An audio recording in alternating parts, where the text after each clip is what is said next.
नमस्कार, आप सभी दर्शकों का स्वागत है आरएसएन एक्सप्रेस पर और मैं हूं आपके साथ सोनिया। फिलहाल की अगर बात करें तो पूरे भारतवर्ष में अग्निपथ मुद्दा ऐसा उठा हुआ है जिसके अंदर ना ही तो कोई आयु वर्ग देखा जा रहा है, ना ही कोई पार्टियां देखी जा रही है। हर कोई जो है युवाओं के लिए बढ़ चढ़कर आगे आ रहा है। धरने प्रदर्शन किए जा रहे हैं, रोष व्यक्त किया जा रहा है बीजेपी सरकार को लेकर, पार्टी को लेकर। फिलहाल की अगर बात करें तो लघु सचिवालय के बाहर हमें, जहां पर अग्निपथ के विरोध में कांग्रेस भी आई है सामने और सत्याग्रह धरना उन्होंने दिया हुआ है।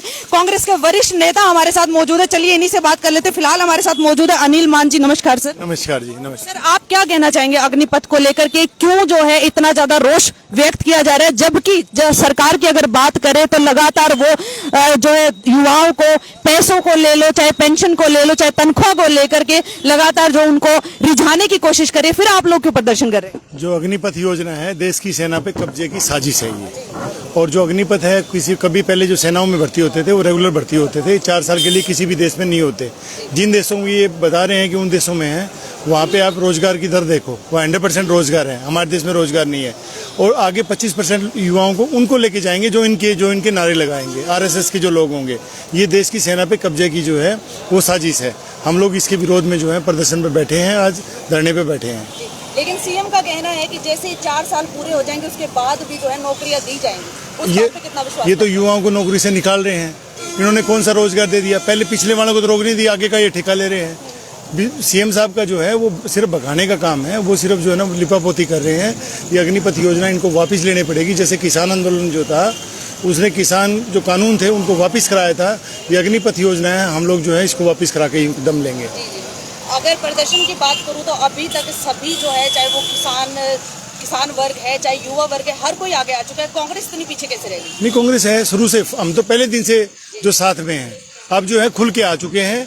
पहले लड़े थे गोरों से, अब लड़ेंगे इन चोरों से। बहुत बहुत धन्यवाद। सर, आप क्या कहना चाहेंगे इस बारे में? मैं तो अभी जो अनिल मान जी कह रहे थे, बिल्कुल बात सत्य है। अब ये देश को गुलामी की ओर धकेल रहा है। हमारी सेना मजबूत नहीं होगी तो देश कहाँ खड़ा होगा? उधर से चाइना हमारे ऊपर खड़ा है, उधर से पाकिस्तान खड़ा है, और भी बहुत बड़ी भारी शक्तियां हैं जो हिंदुस्तान को नुकसान पहुंचाना चाहती है। और ये ऐसा शख्स प्रधानमंत्री बन के बैठ गया, ये सरकार ऐसी आ गई जो हमारे देश को, हमारी सेना को कमजोर करने पे तुला हुआ है। जब हमारी सेना ही हडॉक पे काम करेगी तो उनके आत्मविश्वास कहाँ से होगा, मनोबल कैसे बढ़ेगा? साइचिन की जाके लड़ाई कैसी लड़ेंगे लोग जाके? उनको पता 2 साल बाद हमने घर चले जाना है। उधर से लड़ाई लग जाए, उससे समय पूरा हो जाए, वो बंदूक वहीं छोड़ के अपने घर आ जाएगा। क्या करेगी हमारी सेना? तो इसलिए हमारे देश का बहुत भारी नुकसान है। हमारे युवाओं को अंधेरे के अंदर धकेला जा रहा है। उनकी आंखों पे पट्टी बांध के उनको नौकरियां दी जा रही हैं। और मैं ज्यादा नहीं कह सकता। सर जी, एक समय ऐसा था जब भारत को भारतीय नीतियों की वजह से जाना जाता था। आज के समय में जो है लगातार विदेशी नीतियों को हमारे देश के अंदर लागू किया जा रहा है, उसके बारे में क्या कहना चाहेंगे? देखिए, आरएसएस शुरू से ये अमेरिका समर्थक रहा है और आरएसएस की नीति शुरू से देश को बर्बाद करने की है, देश को कमजोर करने की है। कांग्रेस गांधी परिवार ने, नेहरू जी ने, इंदिरा जी ने कोऑपरेटिव सिस्टम खोले थे, लोगों को रोजगार दिए थे। सारे रोजगार बंद करते जा रहे हैं, प्राइवेटाइजेशन करता जा रहे हैं। प्राइवेटाइजेशन केवल अमेरिका का फंडा है। वहाँ जनसंख्या कम है, यहाँ रोजगार नहीं है। जहाँ तक आप अभी प्रश्न पूछ रहे थे मेरे मित्र से कि खट्टर साहब को नौकरी दे दूंगा मैं, जब 2014 में कांग्रेस की सरकार गई 8% बेरोजगारी दर थी, आज 38% है। कहाँ से रोजगार देगा खट्टर साहब? तो ये सब बहकाने वाली बात है। हमारा सत्याग्रह जारी रहेगा, जब तक जारी रहेगा शांतिपूर्वक हम करेंगे, और जब तक जारी रहेगा जब तक ये किसान आंदोलन की तरफ वापस नहीं ले जाते। और इन्होंने एक ऐसी साजिश कर रखी है जो 4 साल के लिए फौजी लगेंगे, ट्रेजरी से तनख्वाह नहीं मिलेगी इनको, प्राइवेट आदमी तनख्वाह देगा। कैश का प्रावधान नहीं है, पेंशन भी खाते में आती है, लेकिन ये प्राइवेट लोगों से दिलाएंगे। और फिर बीजेपी का मंत्री का बयान आया, बोला 4 साल बाद हमारे मुख्यालय में गार्ड बन जाएंगे। शर्मनाक बात है। फौजियों के साथ ऐसा फौजी यानी आप कहना चाहते हैं कि जो सेना का जवान कल तक बॉर्डर के ऊपर देश की रक्षा के लिए खड़ा होता था, तैनात होता था, आज वो किसी के निजी कार्यालयों की सेवा, निजी कार्यालय से, ये ऐसा ही चाह रहे हैं, ऐसा इनकी इच्छा है और कब्जा करना चाहते हैं देश पे। सर, आप क्या कहना चाहेंगे, कितने समय के लिए जो ये प्रदर्शन आप लोगों ने किया और इसका क्या असर होने वाला है? देखो, ऐसा है, सत्ता में आने से पहले भारतीय जनता पार्टी ने बहुत बड़े बड़े वायदे किए थे और विशेष तौर पर देश के युवाओं को कहा था कि 2 करोड़ युवाओं को रोजगार हर साल देंगे। किसानों के लिए भी कहा था, किसानों को 850 किसानों को शहादत देकर वो कृषि बिल वापस करवाने पड़े। आज युवाओं को पिन चुभ होकर देख रही है सरकार कि इनमें कितना दर्द होता है, कितना सहन कर पाते हैं। अग्निपथ योजना के लागू करते ही पूरे देश को आग में झोंक दिया, युवाओं को भड़का दिया। ये अग्निपथ योजना न तो देश के लिए लाभदायक है, न देश की सुरक्षा के लिए फायदेमंद है, न युवाओं के फायदेमंद है। इसे हर हाल में वापस लेना पड़ेगा और कांग्रेस अपना विरोध लगातार जारी करती रहेगी, सत्याग्रह ये करती रहेगी। सत्याग्रह आंदोलन गांधी जी ने भी शुरू किया था और उसी के तर्ज पर हम आज देश में पूरे हिंदुस्तान में विधानसभा स्तर पर ये कर रही है कांग्रेस और आगे भी करती रहेगी। कांग्रेस युवाओं के साथ है, सेना के साथ है, उनके लिए जो भी कुछ होगा वो कांग्रेस करेगी। जिस तरह से आप देख पा रहे हैं कि कांग्रेस के वरिष्ठ नेता यहाँ पर मौजूद हैं और सभी के सभी जो है अग्निपथ के विरोध में यहाँ पर सत्याग्रह धरना इन्होंने दिया हुआ है, प्रदर्शन ये लोग करें। सबका यही कहना है कि देश के युवाओं के साथ, जवानों के साथ जो है सरासर खिलवाड़ कर रही है सरकार। तो अभी जान लेते हैं सर, आप क्या कहना चाहेंगे इस बारे में? हाँ जी मैडम, 1 मिनट इधर भी होने दो जी। आप क्या कहना चाहेंगे, अग्निपथ को कितना आप लोग सही मानते हैं और कितना गलत मानते हैं? अगर मैं बात करूं, जैसे एक समय था जब किसानों को रोड के ऊपर आने के लिए मजबूर कर दिया था सरकार ने, और आज जो है जो देश के युवा हैं, जो आज युवा कल के भविष्य हैं, उनको भी रोड के ऊपर लाने का काम कर दिया। देखिए, हमारा मानना है कि जो अग्निपथ योजना है ये युवाओं के साथ एक बहुत बड़ा धोखा है और ये मोदी सरकार की एक राष्ट्र विरोधी साजिश है। क्योंकि सेना जो है, सेना में फौज में जाने के लिए युवाओं ने एक अपने सपने सजोए होते हैं।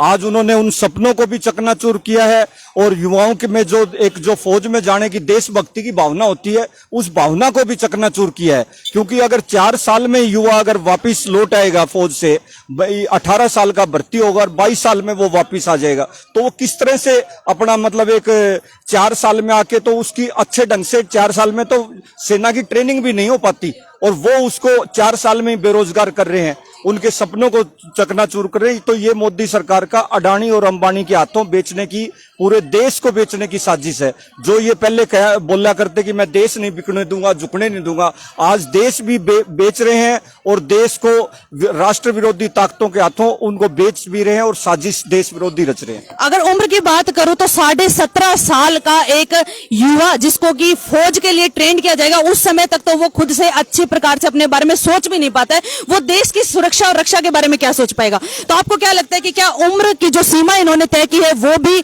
बढ़ा देनी चाहिए? नहीं, बढ़ानी चाहिए, लेकिन ये युवाओं के साथ छलावा किया। ये सरकार जब शुरू में सरकार जब 14 में सरकार आई, इन्हीं युवा ने इसको वोट दिया था। 1 पेंशन 1 रैंक मुद्दे पे सरकार आई थी, लेकिन इन्होंने 9 रैंक 9 पेंशन कर दिया और युवाओं के साथ धोखा किया। पहले कहते थे 2 करोड़ नौकरियां देंगे, इन्होंने कोई 2 करोड़ नौकरी नहीं दी। और इस सेना के सुरक्षा के साथ खिलवाड़ है, ये देश की सुरक्षा के साथ खिलवाड़ है। 4 साल जाके वो इसके 2.5 साल तो वैसे निकल, 1.5 साल तो वैसे निकल जाएगा, 2.5 साल बचेंगे उसके पास। आगे क्या करें, बेरोजगार हो जाएगा, तो गैंगस्टर बनेंगे या लूटपाट करेंगे, क्योंकि वो ट्रेंड होके आएंगे सारे। और मुझे एक साथ जिसके अंदर वो लगता है, ये संघ के लोगों को उसके अंदर लाना चाहते हैं इस योजना के अंदर। ये आम लोगों के लिए, यूथ के लिए, ये संघ के लिए योजना है। भाई संघियों को इसके अंदर हम लेके ट्रेंड करेंगे और कल को कोई भी अगर आंदोलन होता है तो उसके खिलाफ उनको यूज किया जाएगा। मैम, आप क्या कहना चाहेंगे इस बारे में, जिस तरह से जो है आप यहाँ पर आज प्रदर्शन कर रही हैं, धरना कर रहे हैं अग्निपथ के खिलाफ?